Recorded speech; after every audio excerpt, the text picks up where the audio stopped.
selamat datang di Tridaya Online. Hari ini kalian ditemani sama Kak Eka atau dipanggilnya Kak Dita, boleh? Kakak di sini di Tridaya ngajarnya tentang biologi. Kali ini Kakak akan bawain materi tentang ekosistem dari mulai pengertiannya, terus segala macam relung dan lain sebagainya sampai selesai ya. Oke, kita mulai langsung dari pertama ya. Ekosistem. Ekosistem itu apa? Berarti sebelum apa-apa, sebelum kesana sini harus tahu dulu ya pengertiannya. Sip. Yang pertama akan kita bahas dulu tentang si pengertian dari si ekosistem itu sendiri. Kan banyak tuh sering denger ya, ada ekosistem, ada apalah, aduh banyak pusing. Enggak pusing ya. Jadi ekosistem itu adalah intinya hubungan timbal balik. Hubungan timbal balik. Nah, kalau ada hubungan timbal balik, berarti yang berhubungan enggak cuma satu komponen aja, gitu ya? Sip. Hubungan timbal baliknya dari apa tuh? Hubungan timbal baliknya dari faktor biotik dengan faktor abiotik. Sering denger dong biotik sama abiotik bedanya apa?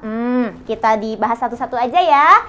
Faktor biotik ini adalah komponen-komponen atau segala sesuatu yang berhubungan dengan makhluk hidup. Komponen yang berhubungan dengan makhluk hidup. Kalau berhubungan dengan makhluk hidup mah berarti dia teh adalah segala macam makhluk yang bernafas, yang berkembang biak, yang makan, yang minum, yang mengeluarkan zat sisa gitu ya. Dari mulai virus, monera, protista, fungi, pelantai, sampai animalia. Nah, kayak gitu. Biotik, komponen yang berhubungan dengan makhluk hidup, berarti ini termasuk daripada si yang tadi ya. Termasuk daripada si virus, karena virus mikroorganisme juga makhluk hidup ya. Udah gitu ada monera atau bangsa bakteri-bakterian, ada protista, si makhluk mirip hewan, mirip tumbuhan sama mirip jamur itu.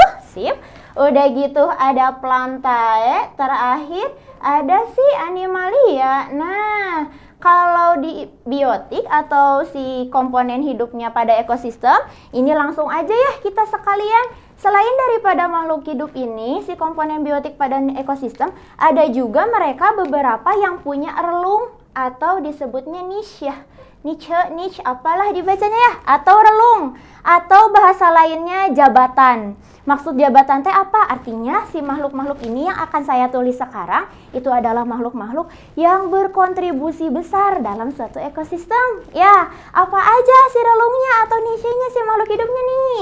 Coba kita lihat. Yang pertama ada si produsen. Nah, makhluk hidup yang punya jabatan atau niche di produsen ini adalah makhluk hidup yang sifatnya autotrof. Autotrof teh apa? Teh kayak otomatis gitu ya. Autotrof teh artinya otomatis bisa membuat makanan sendiri atau menghasilkan energi sendiri. Sip, kayak gitu. Berarti organisme autotrof atau makhluk hidup autotrof teh apa aja? Termasuk ke dalam segala macam tumbuhan ya. Dan makhluk hidup yang bisa berfotosintesis. Sip. Itu yang pertama, relung yang pertama atau jabatan pertama adalah untuk si produsen autotrof. Contohnya nggak usah ditanya-tanya lagi, pasti segala macam tumbuhan ya. Sip. Terus yang kedua ada konsumen. Namanya juga udah konsumen. Berarti konsumen ini adalah makhluk hidup yang mengkonsumsi gitu ya. Makhluk hidup yang mengkonsumsi si makhluk autotrofik. Gitu ya. Sip.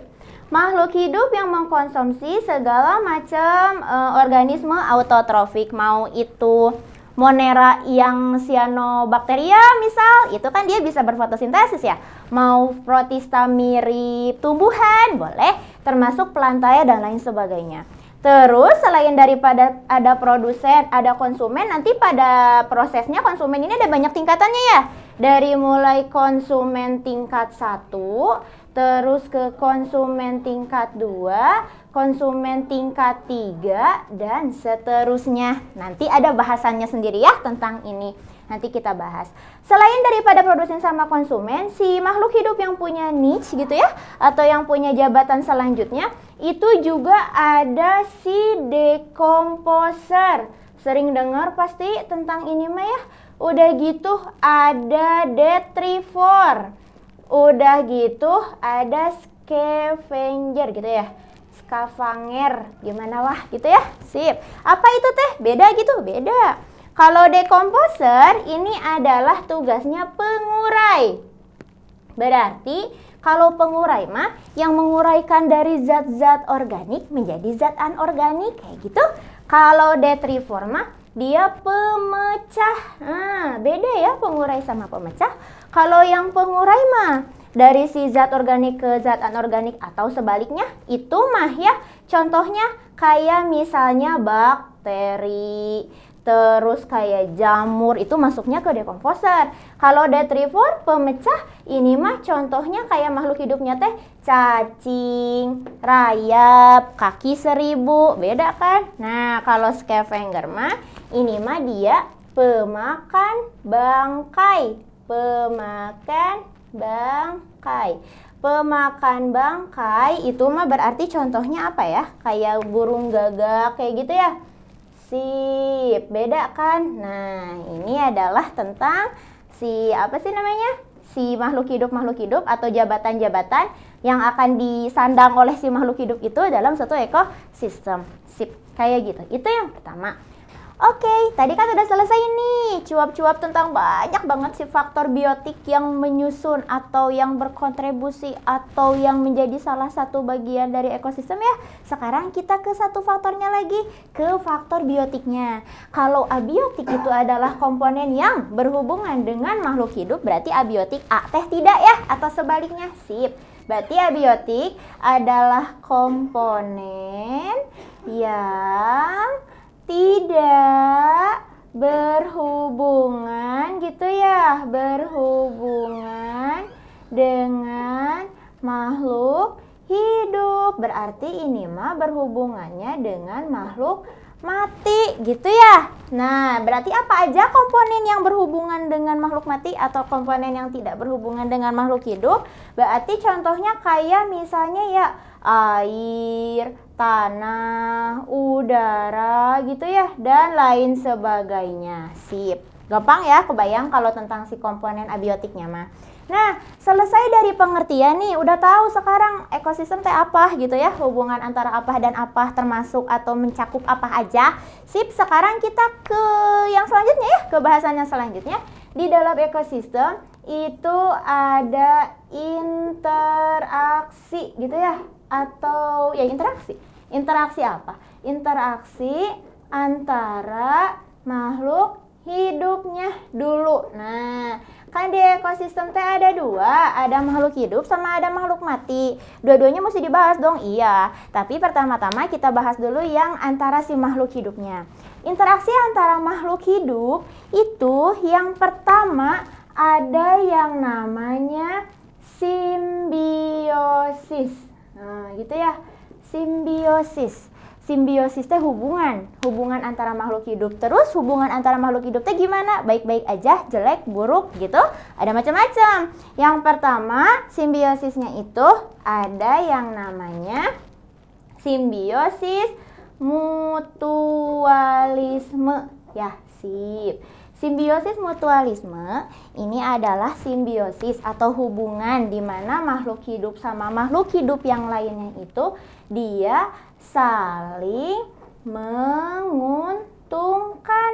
Nah, berarti di simbiosis mutualisme mah si makhluk hidup A dengan makhluk hidup B teh sama-sama tidak ada yang dirugikan ya, kayak gitu. Iya, jadi kayak gimana? Contohnya apa nih dari simbiosis mutualisme? Contohnya kayak burung jalak sama kerbau. Ini dia saling menguntungkan ya, ketika jalak dapat makanan dari serangga yang suka hidup di punggung-punggung kerbau, dan kerbau juga jadi untung karena parasit pada kulit-kulitnya tuh jadi terangkat kayak gitu. Contoh lain kayak apa? Kalau simbiosis mutualisme, contoh lain kayak kupu-kupu sama bunga. Iya, ini juga mutualisme. bunganya kena untungnya apa? Karena kupu-kupu hinggap di atas si sekitar benang sari atau sama si putiknya gitu ya. Jadi si kupu-kupu teh dengan kakinya teh membantu penyerbukan si bunga. Terus kupu-kupunya dapat apa? Dapat nektar ya, kayak gitu. Sip, itu adalah interaksi yang pertama, simbiosis yang pertama. Simbiosis mutualisme. Udah gitu, interaksi yang kedua ada simbiosis komensalisme. Nah, kalau simbiosis komensalisme ini ketika makhluk hidupnya yang satu diuntungkan, sedangkan yang lainnya, yang satunya lagi tidak dirugikan maupun tidak diuntungkan. Tidak dirugikan atau tidak diuntungkan. Jadi ini biasa aja gitu ya, yang satu dapat enaknya, yang satunya ya udah biarin aja, kayak gitu. Contohnya kayak apa? Contohnya kayak anggrek gitu ya, sama pohon tempat dia hidup. Dimanapun anggrek hidup, pohonnya mah tidak rugi ya, tidak ada zat yang diambil, tidak ada jaringan atau unsur yang dihisap, nggak ada. Anggrek cuman hidup di situ, cuma numpang hidup aja. Sedangkan si pohon yang lainnya ya nggak apa-apa, biasa aja kayak gitu. Contoh yang lainnya kayak hiu sama ikan remora. Ini juga masuknya ke komensalisme. Hiunya nggak diuntungkan, nggak dirugikan. Ada ikan remora yang hidup atau berenang di dekat-dekat ekornya, dekat badannya gitu ya. Ikan remoranya diuntungkan. Pertama dapat remah-remah daging dari si hiu abis hiunya makan. Yang kedua, itu dia jadi terlindungi karena predatornya remora jadi nggak mau ngedeketin. Orang deket-deket ikan hiu, siapa yang mau? Kayak gitu ya. Udah gitu, selanjutnya ada juga yang parasitisme. Nah, ini udah sering dengar ya, parasitisme berarti jelas yang satu diuntungkan kalau parasit ya. Yang satu diuntungkan gitu. Sementara yang satunya dirugikan. Ini banyak contohnya ya. Contohnya kayak misalnya benalu gitu ya. Benalunya misal tali putri sama pohon dayang. Ini juga si pohon dayangnya yang dirugikan ya. Tali putrinya dapat segala macam nutrisi dari pohon dayang tempat dia diam. Pohon dayangnya kehilangan berbagai unsur dalam tubuhnya, diserap gitu aja sama tali putri. Makanya biasanya kalau ada tali putri di atas pohon-pohon dayang semak-semak gitu teh, si pohon dayangnya suka jadi kering. Nah, udah penuh nih si papan tulisnya ya. Jadi sebentar kakak hapus dulu, abis gitu kita lanjut lagi ya. Oke, sekarang udah bersih papan tulisnya, kita mulai lagi ya. Tadi kan udah beberapa simbiosis udah dibahas ya. Sekarang kita ke materi yang selanjutnya. Simbiosis selanjutnya setelah mutualisme, komensalisme, parasitisme, itu ada si simbiosis amensalisme. Kalau amensalisme kebalikannya dari si mutualisme ya. Jadi ketika yang satu dirugikan, yang satunya watados. Jadi biasa aja. Yang satu tidak apa-apa, dia nggak ngerasa ngerugiin, tapi sebenarnya ngerugiin gitu ya. Biasanya peristiwa amensalisme ini teh suka berhubungan atau berkaitan sama apa cing?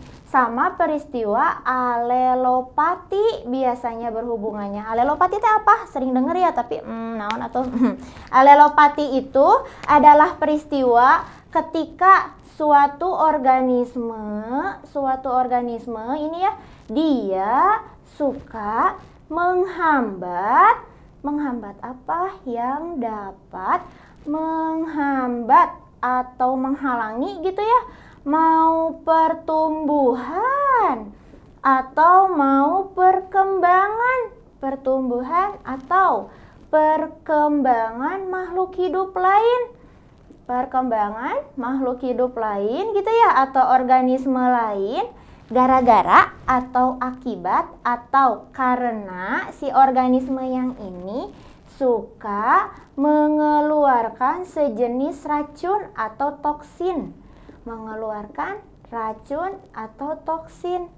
Contohnya misal kayak Nerium oleander.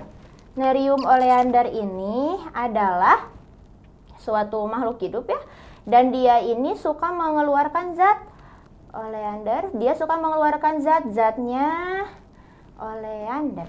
Zatnya itu namanya oleandrin. Oleandrin ini adalah zat yang beracun, suka meracuni makhluk hidup di sekitarnya, dan itu kan bikin berarti si makhluk hidup di sekitarnya teh nggak bisa tumbuh berkembang dengan baik ya, gara-gara dianya mengeluarkan si racun itu. Padahal dianya mah nggak ngerasa ngerugiin dan tidak mengambil zat apapun dari sekitarnya begitu. Padahal itu teh menghambat makhluk hidup yang lain. Itu yang pertama. Nah, udah ya, beres berarti tentang si simbiosis, hubungan antar makhluk hidup yang pertama. Hubungan antar makhluk hidup yang kedua itu ada yang namanya netralisasi. Wah, ini mah gampang, netral aja intinya mah ya. Berarti netral mah makhluk hidup satu sama makhluk hidup yang lain teh tidak saling mengganggu, tidak saling menguntungkan.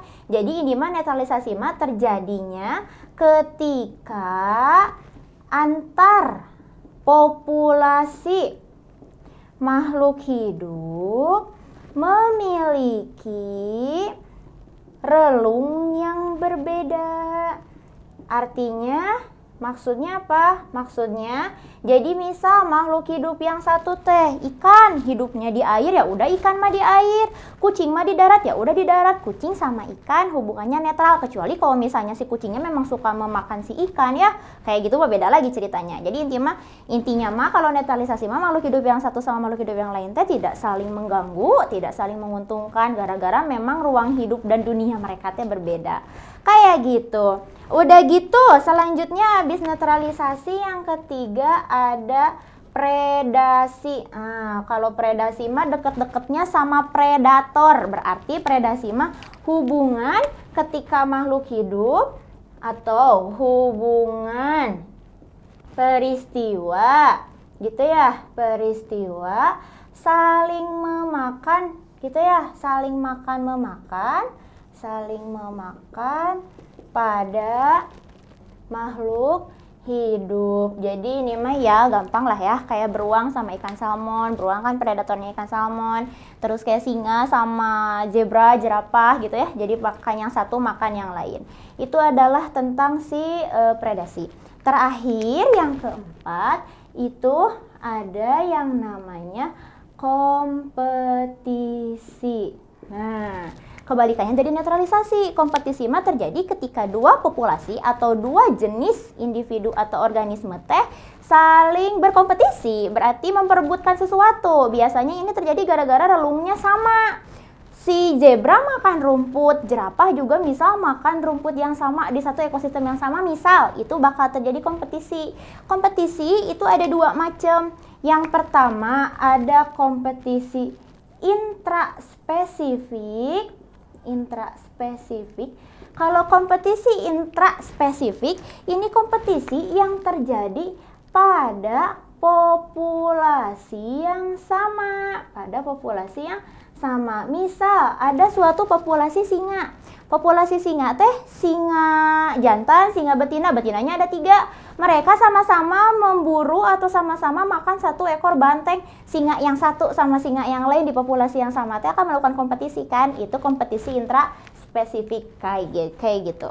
Terus satu lagi ada kompetisi interspesifik. Nah, kalau kompetisi interspesifik mah ini adalah kompetisi pada populasi yang berbeda.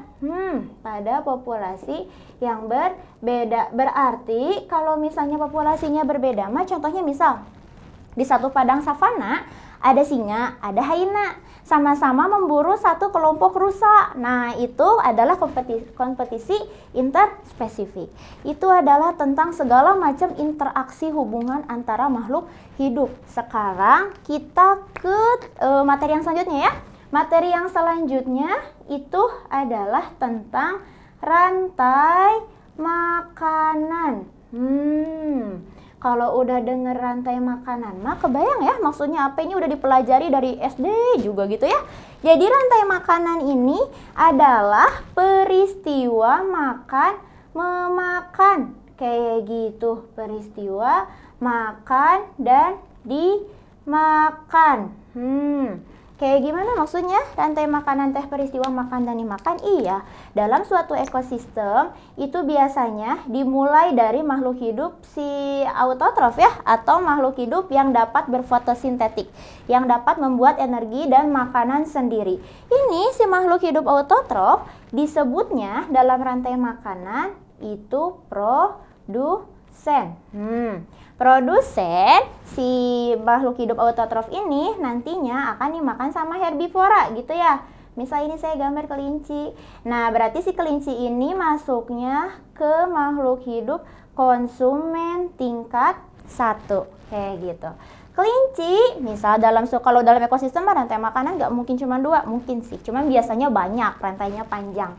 Karena namanya juga rantai. Jadi sudah si kelinci, misal si kelincinya dimakan sama ular, katakanlah kayak gitu, berarti si ular teh adalah masuknya ke konsumen tingkat 2 gitu ya. Sip. Nanti misal ularnya dimakan sama burung pemangsa kayak gitu. Ini si burung pemangsanya masuknya ke konsumen tingkat 3. Nah, ketika mereka mati, misal gitu ya, sudah mati. Nah, nanti dia baru akan diuraikan oleh si pengurai atau dekomposer.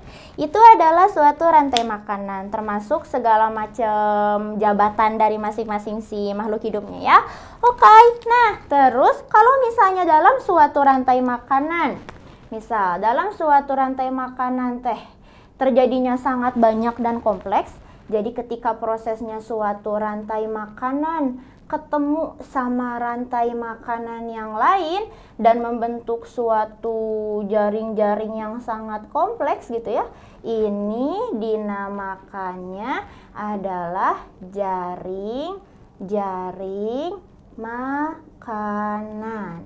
Jadi contohnya misal ada produsennya rumput, dimakan sama kelinci. Kelincinya selain dimakan sama ular, dimakan lagi sama kucing. Kucing sama ular sama-sama dimakan sama burung. Itu jaring-jaring makanan.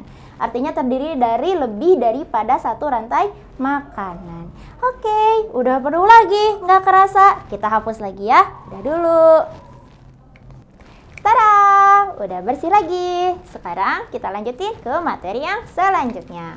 Oke, materi yang selanjutnya setelah rantai dan jaring-jaring makanan yang tadi itu yang gambar-gambar hewan, sekarang kita ke piramida ekosistem. Kalau ada piramida berarti ini bentuknya bakal kayak segitiga, gitu ya, haha. Ya, piramida ekosistem itu biasanya dimulai dari sama kayak jaring-jaring dan kayak rantai-rantai makanan yang tadi, hanya dalam sebutannya dalam satuan tingkat trofi, begitu ya. Jadi piramida ekosistem yang paling bawah ini dihuni sama organisme si autotrof. Kalau tadi si organisme autotrofnya masuk ke produsen, kalau di piramida ekosistem organisme autotrofnya udah masuk ke tingkat trofi 1. Ya, jadi yang pertama adalah si produsen atau si autotrof tadi ya, udah masuk ke organisme tingkat trofi 1. Di atasnya ini si herbivoranya, misalnya ini kelinci gitu ya. Si kelincinya ini berarti masuk ke organisme tingkat trofi 2 dan seterusnya. Misal kelincinya dimakan ular, ini si ularnya masuk ke organisme tingkat trofi 3. Dan misal di atasnya ini ada burung ya, kayak yang tadi kita samain aja. Yang burung ini berarti masuknya ke organisme tingkat trofi 4 dan seterusnya. Sepanjang apapun si rantai atau si ekosistem itu bertuju gitu ya, atau bermuara. Kayak gitu. Terus selain daripada piramida ekosistem ini ada beberapa piramida ekologi atau ada beberapa piramida yang terdapat dalam suatu satuan ekosistem. Yang pertama, piramida yang pertama itu ada piramida jumlah. Piramida jumlah ini adalah satuan jumlah individu dalam suatu populasi. Jadi kalau dalam piramida jumlah semakin ke atas ini maka jumlahnya jumlah si makhluk hidup akan semakin sedikit. Artinya makhluk hidup yang menjadi tingkat trofi 1 jumlahnya akan selalu lebih banyak daripada herbivoranya. Makhluk hidup atau yang ada pada tingkat trofi 2 akan selalu lebih banyak daripada si tingkat trofi 3. Begitu seterusnya. Itu yang pertama, piramida jumlah. Udah gitu selanjutnya yang kedua ada piramida biomasa. Kalau piramida biomasa mah berarti ini mah satuan beratnya ya. Kalau biomasa ya sip. Ada ini mah merupakan satuan beratnya. Oke, udah gitu yang ketiga ada piramida energi. Piramida energi berarti ini mah hitungan daripada kandungan si energi atau energi yang dihasilkan dari setiap si individu atau setiap si populasi. Untuk piramida energi, semakin ke atas ini energi yang dimiliki oleh setiap individu atau organismenya ini akan semakin sedikit atau akan semakin kecil. Kenapa seperti itu? Karena konsep tentang piramida energi ini berkaitan erat dengan yang namanya aliran energi. Aliran energi itu adalah perpindahan energi dari satu organisme ke organisme yang lain dalam proses atau dengan cara makan. Jadi seperti apa aliran energi itu? Ada dua macam. Aliran energi yang pertama itu ada disebut yang namanya produktivitas primer. Dari aliran energi Joule ke produktivitas primer. Jadi perpindahan energi dalam suatu populasi atau dalam satu makhluk hidup itu disebutnya produktivitas. Nah, produktivitas dibagi dua. Ada produktivitas primer, berarti kalau ada primer satunya sekunder. Ya. Kalau produktivitas primer apa? Kalau produktivitas primer ini adalah perubahan. Perubahan apa? Ini adalah perubahan suatu satuan energi cahaya oleh si organisme autotrof menjadi energi kimia. Berarti ini mah dilakukannya oleh si makhluk hidupnya, berarti dia yang organisme autotrof ya. Atau berarti pada prosesnya apa ini? Fotosintesis. Kayak gitu. Itu produktivitas primer. Udah gitu selanjutnya ada juga yang namanya produktivitas sekunder. Ini mah selanjutnya begitu ya. Nah, kalau produktivitas sekunder mah berarti perubahan dari energi kimia pada si produsen atau pada si organisme autotrof nanti akan dirubah jadi energi kimia pada si organisme heterotrof. Berarti ini mah terjadinya kalau misalnya terjadi proses apa? Memakan atau predasi gitu ya. Sip. Itu adalah tentang si produktivitas dan piramida ekosistem. Oke, lanjut. Setelah piramida ekosistem, kita akan bahas tentang macam-macam ekosistem. Ini mah gampang ya. Macam-macam ekosistem ada apa aja? Ada beberapa. Yang pertama ada ekosistem air. Ini mah gampang. Ada ekosistem air. Ekosistem air ini berarti terdiri dari air laut, air tawar, air payau gitu ya. Jadi misal ekosistem air laut, ekosistem air tawar, ekosistem air payau atau estuari. Sip. Itu yang pertama ekosistem air. Udah gitu ada ekosistem darat. Ada ekosistem darat. Kalau ekosistem darat berarti di darat ada berapa? Ada beberapa ya, ada banyak. Nah, misalnya saya akan gambar ceritanya ini setengah bumi gitu ya. Nah, sip. Ekosistem ceritanya ini bumi, ceritanya di ujung atas ini adalah daerah kutub, di ujung bawah misal ini adalah daerah gurun. Berarti tengah-tengahnya ini dia adalah garis khatulistiwa, misal kayak gitu. Nah, ekosistem darat yang terletak di tempat belahan dunia paling kutub itu yang pertama ada yang namanya tundra. Tundra ini adalah ekosistem darat di mana iklimnya itu ekstrim dingin, bersalju, dekat kutub, paling tumbuhannya lumut. Karena saking ekstrimnya gitu ya. Jadi yang bisa hidup itu hanya makhluk hidup pionir aja, lumut, paku, biasanya berupa lapangan luas. Itu yang pertama. Lalu masih di kutub tapi agak ke tengah dikit, agak nggak terlalu kutub, itu ada taiga ya. Nah, kalau taiga ini kayak tundra, masih di tempat bersalju, masih di tempat yang super duper dingin, hanya organismenya, tumbuhannya udah nggak cuma tumbuhan pionir, tapi di sini mah udah ada pohon-pohon berdaun jarum atau konifer. Sip. Sekarang udah ke yang dingin-dingin, kita ke yang panas-panas. Di ekosistem paling panas itu ada gurun. Iya, ini mah udah banyak denger ya. Gurun mah kebalikannya. Kalau di tempat si tundra sama si taigama dia ekosistemnya sangat dingin, di gurun mah justru dia sangat panas kayak gitu.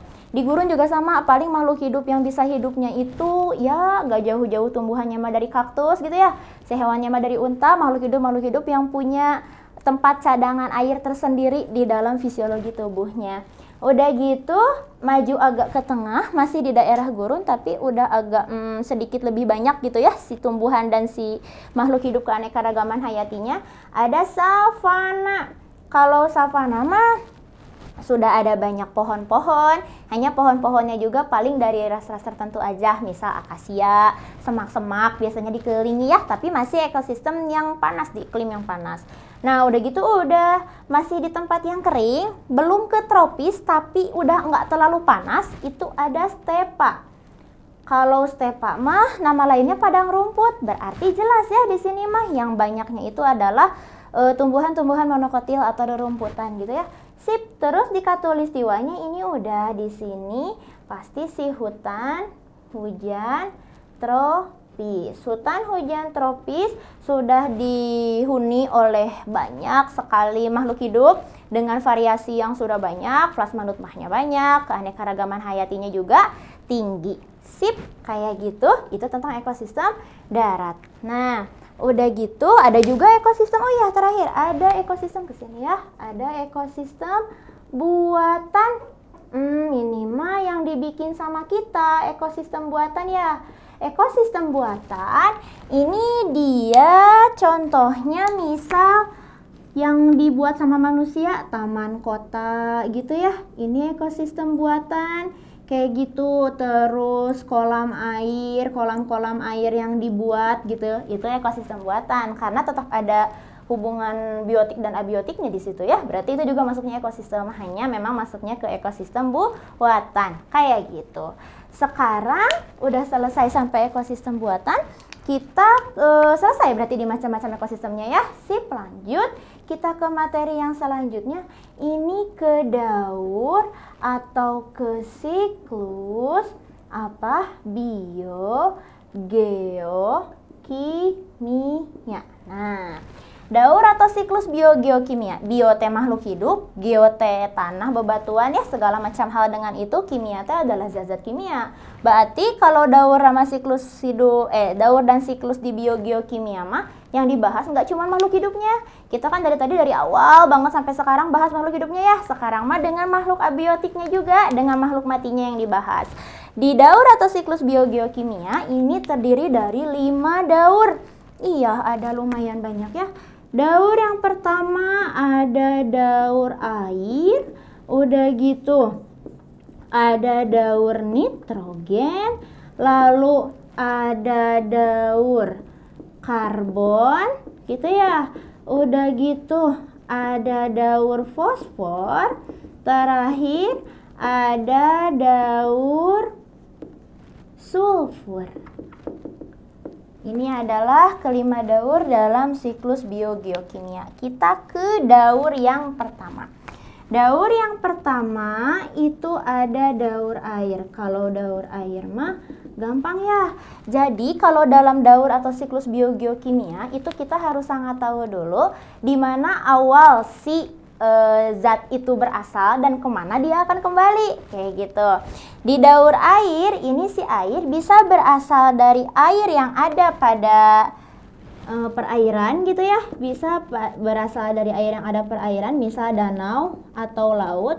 Bisa juga kandungan yang air yang ada pada atmosfer, bisa juga di sini juga. Nah, ini tuh adalah awal mulanya.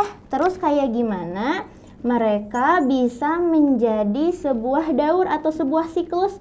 Karena bahasanya siklus berarti ini kejadiannya akan berulang, terus berulang-ulang. Jadi dari manapun kita akan mulai pasti akan ke situ lagi balik-baliknya. Kayak gitu ya. Air yang ada pada atmosfer, kita mulai dari sini. Pertama dia akan bergumpal atau berkondensasi begitu ya, menjadi awan. Ini dia akan berkondensasi menjadi awan.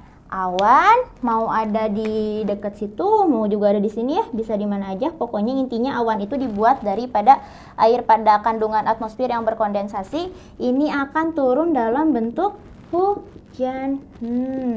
Ini akan turun dalam bentuk hujan seperti itu.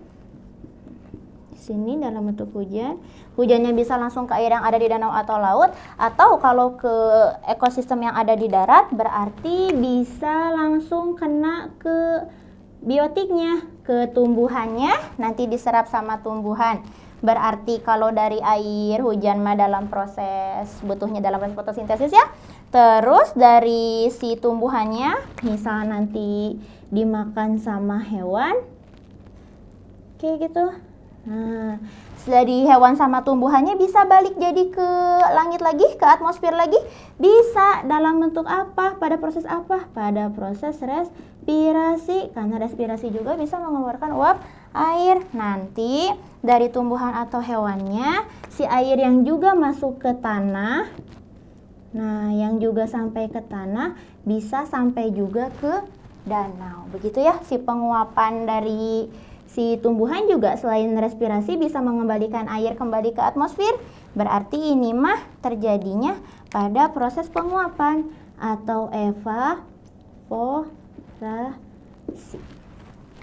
Sampai situ dulu ya. Sekarang papan tulisnya udah penuh lagi. Nanti kita kembali lagi setelah apa yang lewat sekarang. Ya. Oke, udah bersih lagi papan tulisnya. Tring. Yuk, kita mulai ya. Tadi kan baru siklus air ya. Kita lanjut ke daur atau siklus biogeokimia yang selanjutnya. Siklus atau daur biogeokimia yang selanjutnya itu kita bahas siklus atau daur nitrogen. Nah, kalau di siklus biogeokimia yang jadi favorit pemerintah untuk dibikin jadi UN itu ada dua. Siklus nitrogen sama siklus karbon, kayak gitu ya. Jadi diperhatiin yang ininya. Siklus atau daur nitrogen ini dimulai dari kandungan nitrogen yang ada di atmosfer. Di atmosfer atau di udara berarti ya, di atas. Nah, beda sama karbon. Kalau karbon dalam bentuk CO2 dia bisa dihisap sama siapa aja. Kita juga bisa ngisap karbon dioksida gitu loh. Kalau nitrogen mah nggak bisa. Kalau nitrogen ini cuman bisa ditangkapnya dan cuman bisa diolahnya sama bakteri.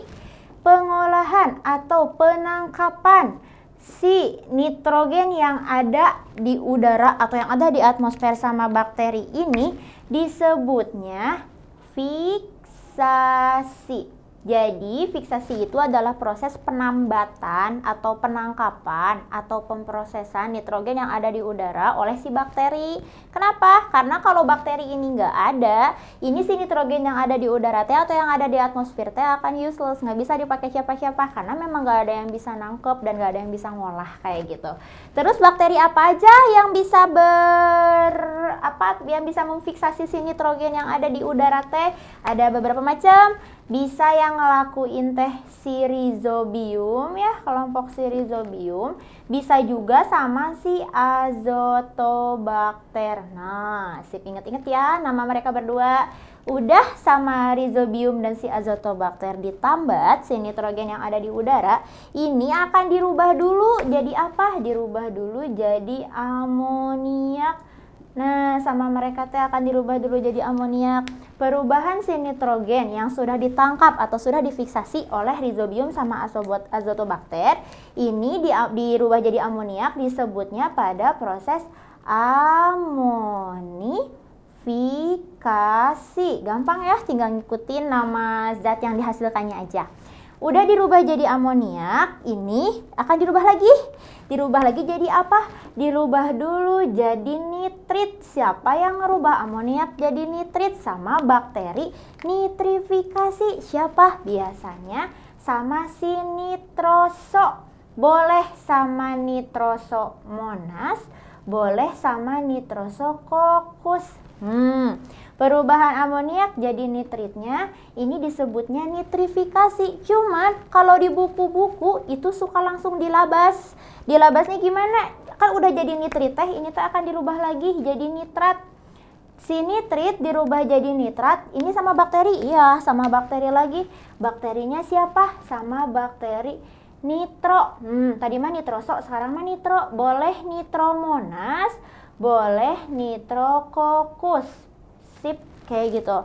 Nah, dari pembuatan amoniak sampai nitrat, dari sini sampai sini, gitu ya. Ini disebutnya proses nitrifikasi, kayak gitu. Sebenarnya kalau dipisah mah gampang. Dari amoniak ke nitrit, nitrifikasi. Dari nitrit ke nitrat, nitrifikasi. Tinggal ngikutin namanya aja. Fikasi itu pembentukan. Kayak gitu. Kalau udah jadi nitrat, udah dalam bentuk nitrat mah dia udah bisa diserap sama si tumbuhan. Terus entar misal si tumbuhannya dimakan sama hewan gitu ya.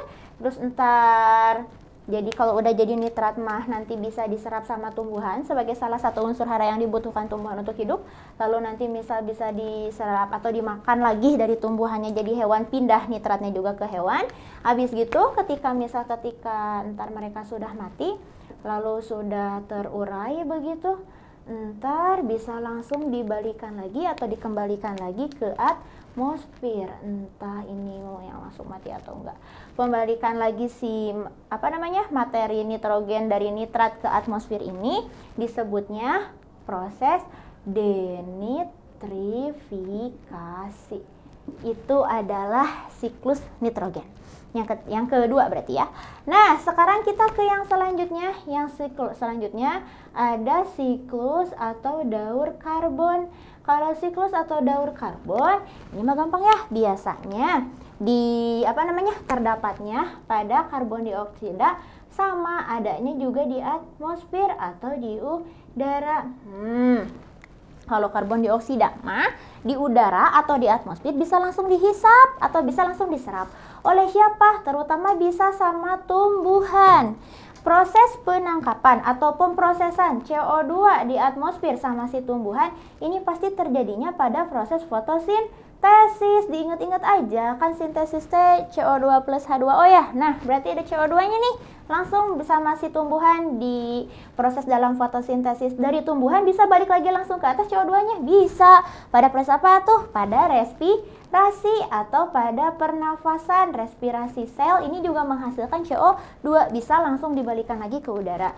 Terus gimana kalau misalnya tumbuhannya kayak biasa dia dimakan sama hewan? Misal sama kelinci lagi. Hobi kelinci. Dimakan sama kelinci lagi, itu kelinci bisa ngebalikin CO2 ke udara? Bisa. Lewat apa juga? Bisa lewat respirasi. Jadi kalau ntar ada soal, biasanya ini dikasih X, biasanya ini dikasih Y. Ini tuh prosesnya apa? Kalau CO2 dari udara ke tumbuhan mah pasti fotosintesis ya. Kalau dari si tumbuhan atau si makhluk hidup yang ada di bawah ke atasnya, itu pasti dalam proses respirasi. Pokoknya bernafas. So ya, bernafas pasti akan menghasilkan CO2. Terus seperti biasa, kalau misalnya merekanya mati, si tumbuhan atau si hewannya mati, ini udah gitu akan terurai ya, akan terjadi penguraian atau terurai. Beberapa setelah diurai, dalam proses penguraiannya pun ini oleh bakteri, si bakteri sama ya tetap akan akan mengeluarkan CO2 juga pada proses respirasinya. Bisa juga setelah diurai teh, ini si makhluk hidup yang mati tadi menjadi bahan bakar fosil. Kalau udah jadi bahan bakar fosil biasanya nanti dibakar ya. Boleh sama pabrik-pabrik, boleh sama apa, pokoknya nanti terjadi pembakaran dan itu pun akan mengembalikan si CO2 ke atmosfer pada proses pembakaran. Itu adalah siklus atau daur karbon. Sip. Yang terakhir, belum ding, dua terakhir ya. Selanjutnya ada siklus atau daur fosfor. Siklus atau daur fosfor ini dimulainya beda dari siklus-siklus yang sebelumnya. Kalau siklus-siklus yang sebelumnya mah zatnya teh sudah ada di udara ya atau ada di atmosfer. Kalau fosfor mah ini dimulai dari kandungan fosfat yang ada pada tanah, yang ada di dalam tanah. Si fosfat yang ada di dalam tanah ini bisa mengikuti beberapa putaran siklus begitu ya, dalam siklus yang berbeda. Biasanya atau kalau ngelihat dari satu siklus, ini dia dimulainya si fosfat dalam tanah bisa langsung diserap sama tumbuhan. Nggak apa-apa, langsung diserap sama tumbuhan, terus nanti tumbuhannya dimakan hewan, terus kemudian entar ketika mereka mati itu juga akan diurai ya. Nah, ini akan kembali lagi menjadi fosfat yang ada dalam tanah. Ini siklusnya mudah ya. Jadi kayak gini, kalau misalnya tumbuhan dan hewannya sudah mati, balik ke fosfat dalam tanah. Atau fosfor yang ada dalam tanah ini bisa terjadi atau melakukan yang namanya sedimentasi. Berarti kalau sedimentasi mah pembentukan batuan ya, sedimentasi batuan baru, fosfat yang sudah ada dalam tanahnya. Nanti lalu setelah disedimentasikan jadi batuan barunya menjadi batuan baru yang sudah ada gitu ya, lalu nanti pindah ke aliran permukaan. Kayak gimana ini teh prosesnya? Jol-jol aja? Enggak jol-jol aja. Fosfat yang ada dalam tanah ini akan melakukan presipitasi zat kimia sebutannya. Presipitasi zat kimia, jadi entar dengan berjalannya waktu yang sangat panjang dan berganti-gantinya musim suhu termasuk pelapukan, si fosfor atau fosfat yang ada dalam tanah ini akan mengendap, bersedimen menjadi batuan. Setelah jadi batuan, dia akan jadi batuan yang memang batuan yang batu begitu. Kalau yang ini prosesnya sangat lama sekali ya menjadi batuannya. Terjadi karena ada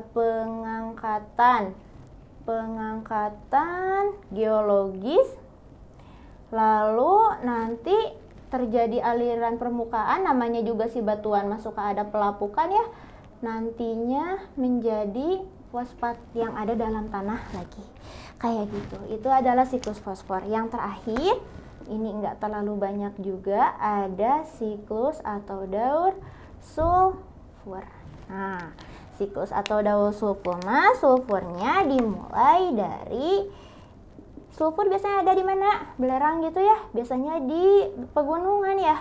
Di pegunungan, sulfur yang ada di pegunungan ini nanti biasanya ketika si gunung apinya terjadi erupsi atau melakukan erupsi, ini akan berkondensasi menjadi awan, lalu kemudian nanti ketika terjadi hujan ya, terbawa biasanya bereaksi dengan air, ini dia akan terserap ke tumbuhan biasa. Nanti tumbuhannya dimakan hewan, seperti ini. Tumbuhannya dimakan hewan, lalu ketika nanti merekanya mati, ini akan menjadi bahan bakar fosil. Bahan bakar fosil itu apa? Bahan bakar fosil itu adalah bahan bakar yang terbuat dari sisa-sisa tubuh makhluk hidup. Contohnya misal arang, itu bahan bakar fosil. Kayak gitu. Jadi entar dia bereaksi dengan air. Bereaksi dengan air, turun ya, lalu nanti dimakan atau diserap oleh tumbuhan oleh hewan, dan ketika mereka semua mati nanti menjadi bahan bakar fosilnya berarti di sini oleh bakteri ya, pengurai kayak biasa. Kalau nanti bahan bakar fosilnya dilakukan pembakaran, akan balik lagi ke sulfur yang ada di atmosfer. Misal di sini terjadi pembakaran. Sip, kayak gitu. Lalu bahan-bahan fosil juga ini kalau misalnya terurai lama-lama, ini bisa balik lagi ke perut bumi, lalu nantinya entah berapa tahun lamanya begitu ya, akan bergabung lagi dengan magma-magma gunung-gunung yang ada di atasnya. Seperti itu. Selesai semua siklus dan daur biogeokimianya. Sekarang ininya udah penuh, mau kakak hapus dulu. Habis itu kita tinggal ke suksesi. Selesai untuk ekosistemnya. Yap, terakhir, bahasan yang terakhir, kita akan membahas tentang suksesi. Suksesi itu apa? Pernah baru dengar? Suksesi itu adalah sebuah perkembangan atau ya perkembangan suatu ekosistem dalam tahap atau dalam fase yang dapat diprediksi.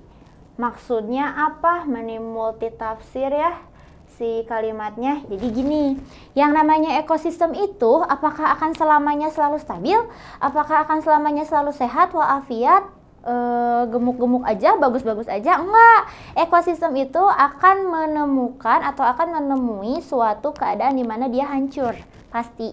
Dengan alasan apapun, dengan bencana apapun. Mau dengan bencana alam yang memang dari alam ataupun dengan bencana alam yang diakibatkan oleh manusia. Pokoknya yang namanya ekosistem lambat laun pasti akan hancur. Nah, pertanyaannya, setelah suatu ekosistem hancur atau setelah suatu ekosistem ya sudah tidak berdiri lagi, hancur segala macam apa yang akan terjadi? Apakah dia akan hancur selamanya?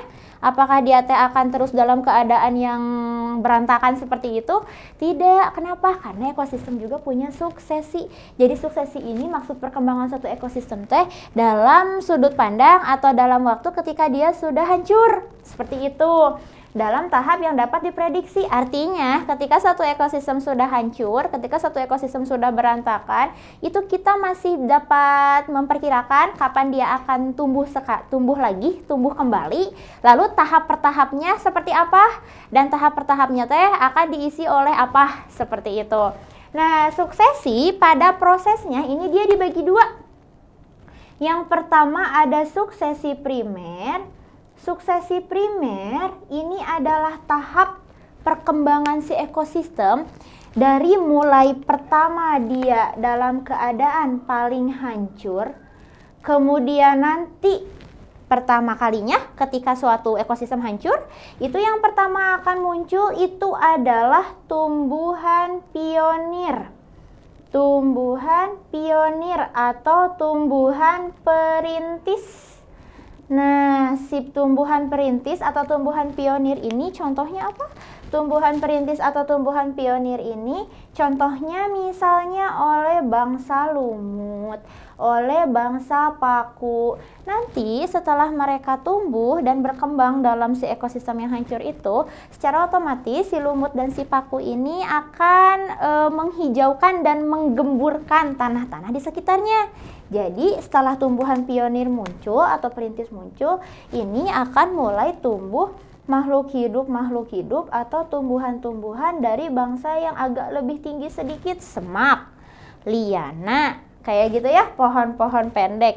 Itu masuknya ke suksesi primer. Jadi suksesi primer itu ketika si ekosistemnya masih hancur kayak gitu ya, lalu nanti mulai ada tumbuhan-tumbuhan pionir, awal banget rumput-rumput. Nah, kalau udah ke tahap yang selanjutnya, ini sudah mulai akan ada tumbuhan-tumbuhan yang lebih tinggi, seperti itu, semak-semak, tapi masih dengan tingkat keanekaragaman yang rendah atau dengan jumlah variasi makhluk hidup yang lebih sedikit.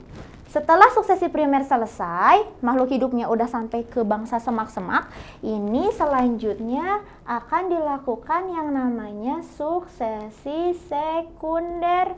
Suksesi sekunder ini berarti terusannya. Jadi suksesi sekunder mah terjadinya ketika si makhluk hidupnya ini sudah mulai memiliki keanekaragaman atau sudah bervariasi.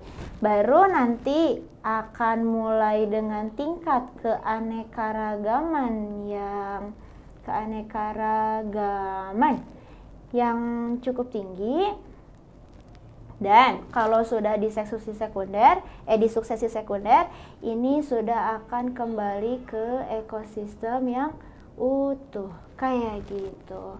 Jadi proses pertumbuhan kembali atau proses pertumbuhan kembali atau proses pemulihan si ekosistem itu sendiri itu dilakukan oleh beberapa fase-fase yang ini begitu ya, dengan kurun waktu yang tidak sebentar, sangat lama, bahkan sampai ratusan tahun kayak gitu. Jadi ekosistem walaupun ketika dia mengalami kerusakan, mau dalam skala yang kecil, skala yang besar, atau gara-gara bencana alam, atau gara-gara bencana dari manusia, misal penggundulan hutan atau apa, itu tetap akan kembali utuh lagi seperti semula dengan adanya si suksesi ini.